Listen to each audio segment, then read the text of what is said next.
Φίλες και φίλοι, καλώς ήρθατε στην Ξάνθη. Σας υποδεχόμαστε από την πόλη με τα 1000 χρώματα. Ένα νέο επεισόδιο γυρίζοντας ξεκινάει και πραγματικά θα το απολαύσετε.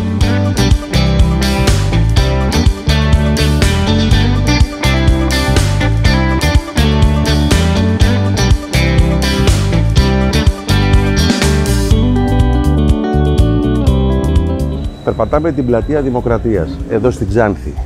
Και αυτή η πλατεία πρωτοσχεδιάστηκε το 1870, έκτοτε δέχτηκε πάρα πολλές παρεμβάσεις. Στη δεκαετία όμως του 1880 κατασκευάστηκε ο πύργος του Ρολογιού από τον Χατζή Εμίν Αγά, έναν πλούσιο μουσουλμάν εδώ της περιοχής. Το 1941, όταν η Ξάνθη είχε καταληφθεί από τα βουλγαρικά στρατεύματα, το μισό ρολόι γκρεμίστηκε. Όμως τώρα έχει φτιαχτεί και δεσπόζει εδώ περήφανο στην κεντρική πλατεία της Ξάνθης. Το ύψος του 20 μέτρα και κάτι.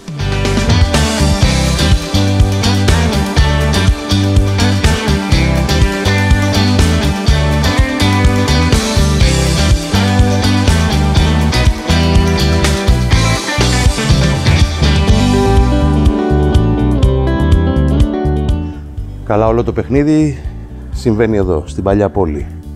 Η Παλιά Πόλη είναι χτισμένη το 1829, που ήταν η χρονιά των σεισμών, οι οποίοι κατέστρεψαν όλη την πόλη. Έτσι λοιπόν, το 19ο αιώνα η Ξάνθη είναι ένας οικισμός με 8.000 κατοίκους, που βέβαια ήταν πολύ πλούσια πόλη, γιατί αυτό οφείλονταν στο εμπόριο του καπνού. Όμως, στις σημερινές μέρες, εάν θέλεις να διασκεδάσεις, εάν θέλεις να δεις την ομορφιά της πόλης των 1000 χρωμάτων, θα έρθεις εδώ, στην Παλιά Πόλη, και θα απολαύσεις εστιατόρια, καφετέριες, πολύ ωραία μουσεία. Ένα από αυτό όμως είναι και το σπίτι των σκιών, που θα πάμε σε πολύ λίγο.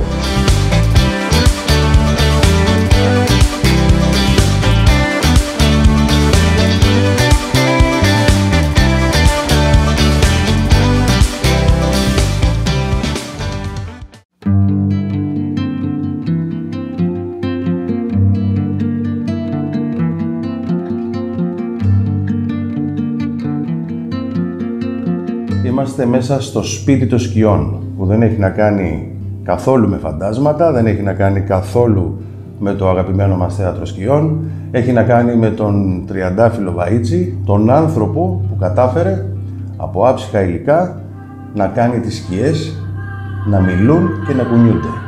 Τριαντάφυλλε, σε ευχαριστούμε πάρα πολύ που μας υποδέχεσαι στο σπίτι των σκιών. Εγώ σας ευχαριστώ που ήρθατε, καλώς ήρθατε λοιπόν. Ευχαριστούμε πολύ. Πες μου, αυτό το μαγευτικό θέαμα που βλέπω, που έχω διαβάσει ότι είναι από ανακυκλώσιμα υλικά, από σκουπίδια, που άλλο βλέπουμε εμείς εδώ μπροστά μας και άλλο αντικατοπτρίζεται στον τοίχο. Πότε το ξεκίνησες και πόσο δύσκολο είναι αυτό που κάνεις? Λοιπόν, η δουλειά αυτή ξεκίνησε το 2010. Το 2009 αρχικά είδα αυτή την τέχνη, γιατί δεν είναι μια δική μου ιδέα. Και το 10 μου ήρθε η ιδέα να κάνω ένα γλυπτό που θα έχει 2 σκιές. Αυτό δεν είχε ξαναγίνει. Έτσι ξεκίνησε και από τότε δεν σταμάτησα και συνεχίζω. Και σκέφτηκες να κάνεις ένα μουσείο. Ναι. Το σπίτι των σκιών, να μην το πούμε μουσείο, να πούμε το σπίτι των σκιών. Το σπίτι της σκιάς. Είναι το εργαστήρι μου και η έκθεσή μου.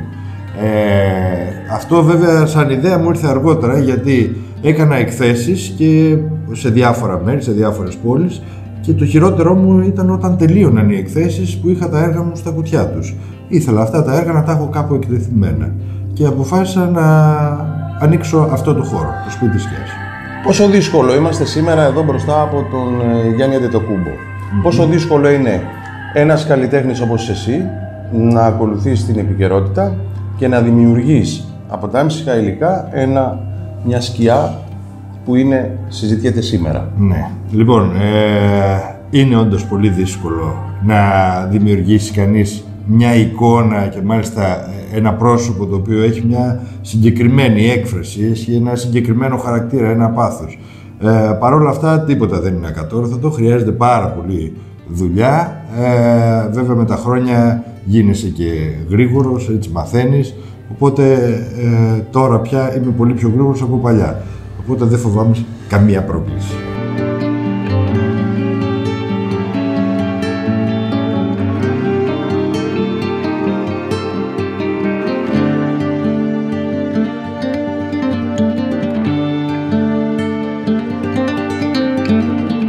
Τριαντάφυλλε, έχω διαβάσει ότι το σπίτι των σκιών στηρίζεται σε 4 ενότητες.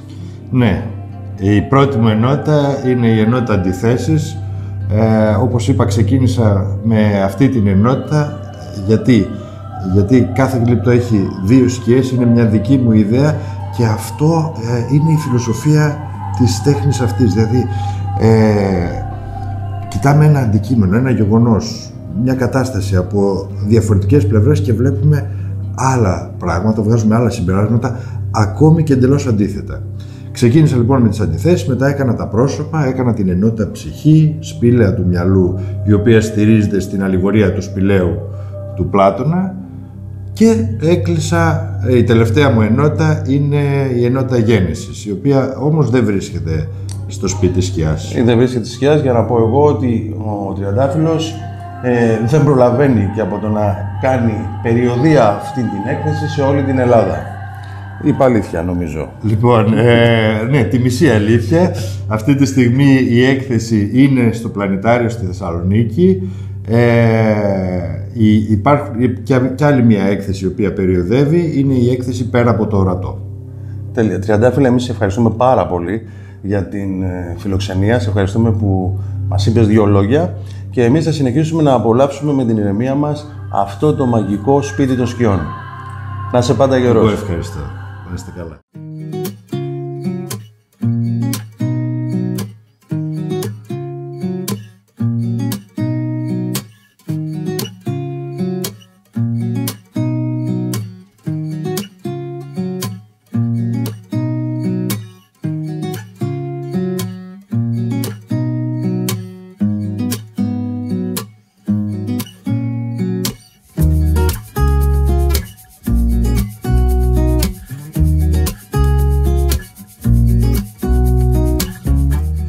Καλά, τι μπορεί να πει κανείς για αυτή την πόλη?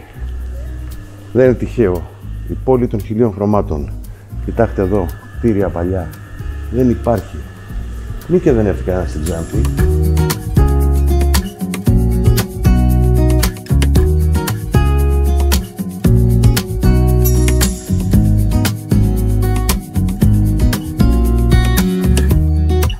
Οι πρώτες καπνοαποθήκες εμφανίστηκαν μετά το 1860 και ήταν μονοόροφες. Τα κτίρια δημιουργήθηκαν στο τέλος του 19ου αιώνα και αρχές του 20ου και αποτελούσαν έξοχα δείγματα αρχιτεκτονικής. Ήταν χτισμένες στον κάμπο στα νοτιοανατολικά της παλαιάς πόλης και αποτελούσαν ιδιαίτερη συνοικία.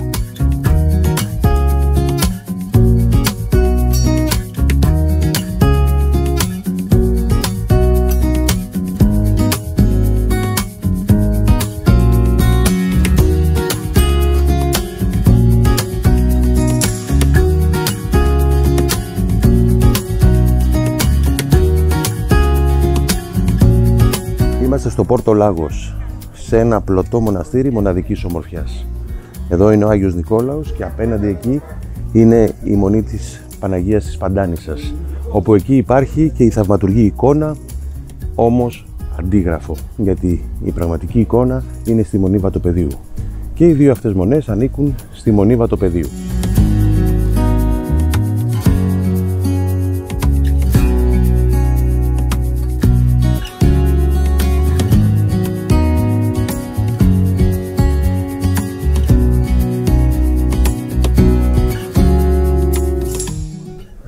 Εδώ το Πόρτο Λάγος ενώνει την λίμνη Βιστονίδα με το Θρακικό πέλαγος. Και μια παράδοση λέει ότι την περιοχή την είχε ένας μπέης και κάπου εδώ ασκήτευε ένας μοναχός. Όταν η κόρη του μπέη αρρώστησε, τότε την έκανε καλά αυτός ο μοναχός. Και για ένδειξη ευγνωμοσύνης, ο μπέης παραχώρησε αυτή την περιοχή στη Μονή Βατοπεδίου.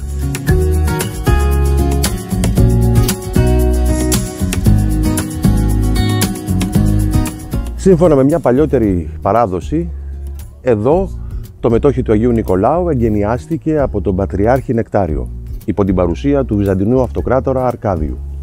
Έτσι λοιπόν, εκείνος δώρισε την περιοχή στη Μονή Βατοπεδίου επειδή η Παναγία τον έσωσε από ένα ναυάγιο όταν επέστρεφε από τη Ρώμη.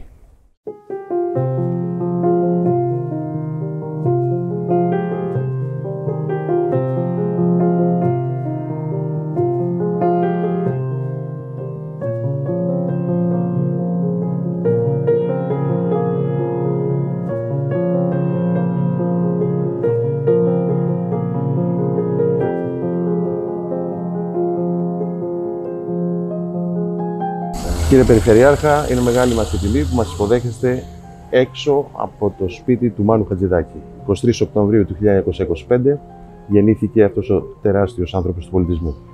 Όχι μόνο γεννήθηκε, αλλά έζησε και σε αυτό το σπίτι που βρίσκεται πίσω μου, το Grand Maison, δηλαδή το μεγάλο σπίτι, όπου εδώ γεννήθηκε, άκουγε τα ακούσματα από την καμπάνα και από την εκκλησία, εδώ μεγάλωσε και από εδώ προχώρησε. Μάλιστα λέγανε ότι όταν ήταν μικρό παιδάκι, επειδή έπαιζε με τη μουσική, έκανε νότες μουσικής, πήρανε δάσκαλο για να μπορέσει να προχωρήσει σε αυτό το τομέα, οι γονείς του. Είναι λοιπόν πάρα πολύ σημαντική. Έχουμε εκδηλώσεις, έχουμε τη Σόνια Θοδωρίδου, η οποία Σόνια Θοδωρίδου είναι μια εκπληκτική σοπράνο, η οποία συνεργάστηκε με τον Μάνο Χατζηδάκη, είναι μέσα τώρα και θα επιμεληθεί μια σημαντική σήμερα εκδήλωση όπου θα τραγουδήσει τραγούδια του Μάνου Χατζηδάκη. Θέλω να σας πω ότι θέλουμε να προχωρήσουμε το Grand Maison. Έχουμε πάνω εκθετήριο με έγγραφα, παρτιτούρες του Μάνου, αλλά θέλουμε να προχωρήσουμε, θέλουμε να το κάνουμε κέντρο πολιτισμού αυτό το κτίριο, όπου θα ακούγονται μουσικές και θα έρχεται κόσμος από όλο τον κόσμο για να θαυμάσει το Μάνο, να θαυμάσει την πόλη μας, τον πολιτισμό της και την κουλτούρα της. Κύριε Περιφερειάρχα, έχετε μεγάλο βάρος πάνω στις πλάτες σας, διότι στηρίζετε εδώ ένα μεγάλο μέρος του ελληνικού πολιτισμού μας και σας δίνουμε συγχαρητήρια και εγώ ως ερετός να πω ότι χαίρομαι να βλέπω αυτοδιοικητικούς να προωθούν τον ελληνικό πολιτισμό. Όχι μόνο εμείς, αλλά και ο λαός της Ξάνθης έχει αγκαλιάσει τις εκδηλώσεις. Θέλω να σας πω ότι γίνονται εκδηλώσεις φεστιβάλ μουσικής για τον Μάνο, τα οποία τα διοργανώνει τα μουσικά μας σχολεία, τα παιδιά μας έρχονται από όλο τον κόσμο και βοηθάει δηλαδή αυτή η πόλη που έχει τόσο κουλτούρα, τόσο πολιτισμό, την αναδεικνύουμε και την προβάλλουμε. Σας ευχαριστώ για τα καλά σας λόγια. Να είστε καλά. Γεια σας, κύριε Κοντουλά.